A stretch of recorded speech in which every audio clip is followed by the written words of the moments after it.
anyone who knows me reasonably well will tell you that I have an uncanny ability to get myself into sticky situations and usually somehow get out of them. Now, last year I was lucky enough to go on a school visit to Kenya because my old school had a partnership scheme between my old school and the Old Tupesi Winners Academy in the heart of traditional Maasai land. Now, while I was in Kenya, as I'm sure you can imagine, I got my fair share of opportunities to get into sticky situations, and I took quite a few of them, which stressed out my teacher a bit, I can tell you. Now, any one of these stressful situations would make quite good stories on their own, like when I got lost in the night with my friend in the African bush, or when I fell waist deep into a cunningly hidden slurry pit. But I'm going to spare you them, because as well as bringing back bad and smelly memories, the best story that I came back from Kenya with is not one that happened to me, it's one that I heard.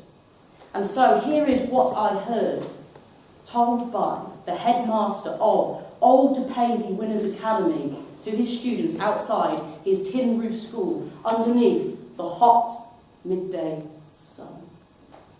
That same sun had scorched the land for months and months without a single drop of rain. And for you Welsh members of the audience, I know that's hard to imagine. But eventually, even the longest drought must come to an end, and clouds started to gather far away on the horizon, rumbling and grumbling quietly at first. But as they crept closer, the rumbles turned into roars as the sky announced with flashes of lightning that the rains were back. And the rain fell down so hard that there was no time for it to soak into the hard, dry earth, and the rivers grew and grew and burst their banks, and whole new rivers appeared where before there had been nothing but ancient rocks and old trees. Hare was stuck on the wrong side of one of these new rivers. This ridiculous. And he wasn't a very good swimmer, and he knew that trying to cross on his own now would be very stupid. So all he could do was wait for the water to drop. He hadn't waited long when, behind him, out came lumbering away across the river, Elephant. Elephant was so enormous that he could walk across the river quite safely without being washed away. But Elephant was also infamous for being particularly grumpy, but Hare had no other choice. Elephant, I don't suppose you'd mind giving me a lift to the other side of the river, would you? Go away! Oh, fine, I'll just have to find Rhino then. He's probably stronger than you anyway. What? Rhino is not stronger than me. I've had bigger lumps of fig in my dong than Rhino. Well, prove it then. So Elephant picked Hare up by his head and placed him on his back between two baskets of honey that he was carrying. And Elephant said, I will take you across the river, Hare, under one condition, that you do not touch one drop of the honey in those baskets on my back. And Hare agreed. But almost straight away,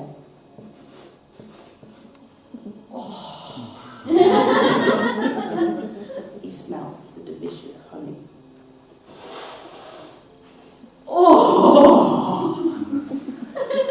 You better not be touching that honey on my back. Of course not. I don't really have a sweet tooth anyway. But Hare did have a very sweet tooth, and he was already thinking of how he was going to take some of the honey without Elephant noticing.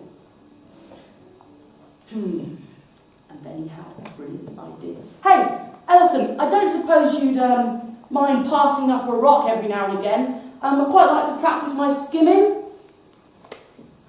Only if you don't knock those two baskets off my back with the honey in. Of course not. I can tell how much this honey means to you. So, every time Elephant passed up a rock to Hare on his back, he would take his paw and dip it right into the basket and scoop out a great gloop dollop of delicious honey and it would make the hairs on hare's head stand on end. And he'd do it again and again, and every time he took several handfuls out, Elephant would reach down and pass up a rock, thinking he was practicing his skimming, and he'd drop one into the basket. And the river was so wide that by the time they got to the other side, that Hare had managed to get through both baskets of honey and filled them up with pebbles. So he jumped off, thanked him for the ride, and feeling quite sickly, wandered off to go on his way. And he hadn't gone far when he decided he actually needed a bit of a nap because he was feeling sick and very full. And there was an abandoned aardvark burrow. So he got down on his knees. Oh no, eating honey again. Crawled inside and was just about to go to sleep.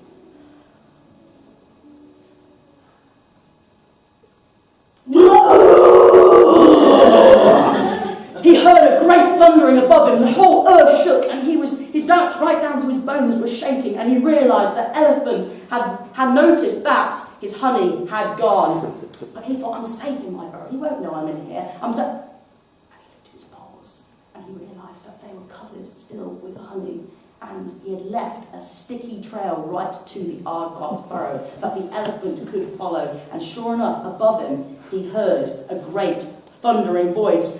Ha! I'm going to kill you, and do you know how? No. I am going to throw you into the middle of that river, but do you know what I'm going to do before that? No. I'm going to stamp on you until you're nothing more than a hairy mush of blood and fur. Did you know I was going to do that? No. But I'm going to do one more thing before that. I'm going to reach between your little legs and rip off the first hairy little things that I find down there. Did you know that I was going to do that?